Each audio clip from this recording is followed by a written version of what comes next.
everyone, my name's Emma. Today we are talking about expectations when it comes to travel. When it comes to choices and decisions, the ones that we make with more intention will help us create a world that we want to live in. That's what we talk about here on this channel. How can we take our power back every single moment of every single day by choosing to live intentionally?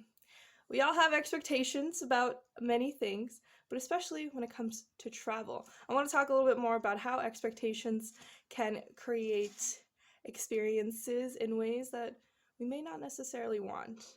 When I went to London and when I went to New Orleans and when I went to most of the places that I went to, I had expectations of what the time that I had there was going to look like. But the most fun that I had was when I was just walking around, enjoying the moment, talking to people, deciding to go to places that I didn't plan on and just enjoy that moment, met new people, met up with friends who lived in those countries, and just was present in the moment. When I went with expectations like I have to go see Harry Potter, I have to see the London Eye, I did see those things, and they were wonderful. And it is just that with the expectations, there comes this ability to be disappointed. And we create expectations on ourselves, on people all the time. And then we are surprised when people don't meet those expectations. And now I know a lot of us have said, oh, I don't expect anything from anyone. And I felt that way for a long time too. But whether I was consciously expecting something or subconsciously, those expectations did come up to hurt the relationship, the moment, the situation, the event. And I want to continue to practice letting go of expectations in regards to anything that we do, to let go of the attachment that something has to happen in order for us to feel fulfilled, for it to have been a good experience. We need to let go of this attachment, which is what an expectation is. It's an attachment to believing I will only be happy, I will only be having fun if this certain thing happens. And the thing is, we have no idea what's going to happen. We've learned this past year, time and time again, we have no idea what's going to happen, and that we need to be present, and we need to not expect things, but work towards having important moments, but also just letting things happen. This doesn't mean have no plan, have no idea what's going to happen. Just not be attached to a certain outcome happening, and then only then you will be happy. We need to let go of those expectations. And when we travel, if we expect, oh, I'm going to go to Italy, I'm going to eat this, this, and this, and then I'm going to go here, here, and here, we can end up doing all those things and we can have fun. But when we let go and we're just like, you know what? I am going to go to this restaurant. I don't need to pick exactly what I want before I get there. I don't need to pick anything else, because the most fun things is when we're walking down the street and we hear a really awesome song, or we're just talking with our friends and they say a joke and we're laughing and we're in the moment.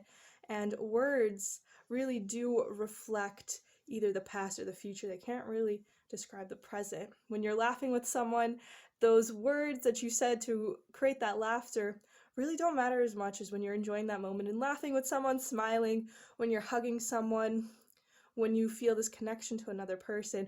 Words can't necessarily describe those feelings, meaning words can only fill expectations. They can never fill the presence with presence. So when you have these expectations like this has to happen, like when I went to New Orleans, I expected that they were going to premiere the last episode of the originals when I was there. They actually ended up premiering it in Atlanta, Georgia, which is where they filmed most of it. So I expected I'd be able to see it, but I did get to walk around, and when I did finally watch that last episode after I got back, I got to see, oh, I was in those places. I was walking around where that last scene happened, and I didn't expect that. I didn't know what was going to happen in the show, and it was just awesome that I was able to connect those things. Of course, I could have checked to see if they were going to be premiering it, but I thought that they would because it was in the middle of summer. But it's okay. I had a lot of fun. I enjoyed the city, and there was a lot of things that we decided to do last minute that were very powerful and very emotional and very important to the way that I continue to see the world. And I expected that I was going to be changed by these experiences, and when I did go to Ghana, I was like, my life is going to no longer be the same after I come back. That was definitely true in many ways. But the expectations of what had to happen there, I really wasn't sure. I didn't know what was going to happen or how it would unfold and how those memories and those events would continue to affect me. But the expectation of going, I have no idea how this is going to change, that's all that I expect. That is kind of the mindset that I go into travel now. I just expect that I have no idea what to expect. That's the only thing that I expect, right?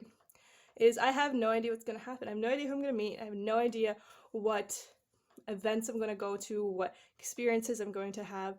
I just want to be present and in the moment, and to not be bogged down by the things that you experienced or witnessed, and to carry those memories with you in a way that isn't hurting you, that isn't making you feel like you're burdened by them. If it was a fun memory, enjoy it. If it was something more difficult that happened while you were on this trip, or you went to a place and it was quite difficult to witness the history that was there, take what you can from it, take the experience with you, but leave those hard, burdening emotions in the past. Leave those and only come to them when you need to, when you want to remember that event, but don't carry it with you all the time. That is something that we need to learn how to do as well. We need to continue to let go of the past, of expectations, to no longer be attached to a past, to a future, to people, to relationships, to thoughts, ideas, beliefs, and to, when we use words, to use them with intention, with precision, and to move through the world as often and as much as we can through being present in the world. That is how we will let go of attachment even faster, is if whenever something is happening, if something drastic happened, there's some problem at work, just being present with the fact that this is what you have to deal with, and not attach some secondary story from our past, which is something that we often do a lot. So expectations feed into attachment, and attachment always keeps us stuck in a past or anxiety of the future. And those are two places that we can never live. We can never go back to our past and change it. We can never live in the future and change it. No matter how scared we are, no matter how much we are in fear of what could happen, it's still not here. It is only something that you can deal with step by step with intentional choices and decisions every single moment. So let's let go of any expectations when it comes to travel. Go to places that you think you'll have fun, that you've learned about, that you are interested in seeing, but don't have expectations that certain things need to happen in order for you to have fun. And if there are certain things that you want to do, yeah, definitely, absolutely plan it out. Make sure that you are enjoying stuff, but make sure that those expectations aren't hindering you from being present in those moments. If I went in and I was like, oh, when I'm at Leavesden, like, I better be seeing all of these things, it wouldn't have been as fun. And I ended up getting to see so much of the wardrobes and the scenes, and I got to have butterbeer, and it was a lot of fun. So be present as often as you can. Let words flow into your life with intention and with precision, and let go of what no longer is. However fun it was, however hard it was, both of those are in the past. Be present in this moment and continue to enjoy as often as you can. Remember, traveling does not just mean getting on a plane, going to another country. Traveling is through books and movies and conversations and shows and people, and just going to another town a few miles away is absolutely traveling, and we need to enjoy life all the time, not just for a select few weeks out of the year. Hope you got something out of this video. Remember, the choice is yours. It always has been. What will you choose? Thank you for being here with me today. I will see you soon, but until then, I hope that you have an amazing day.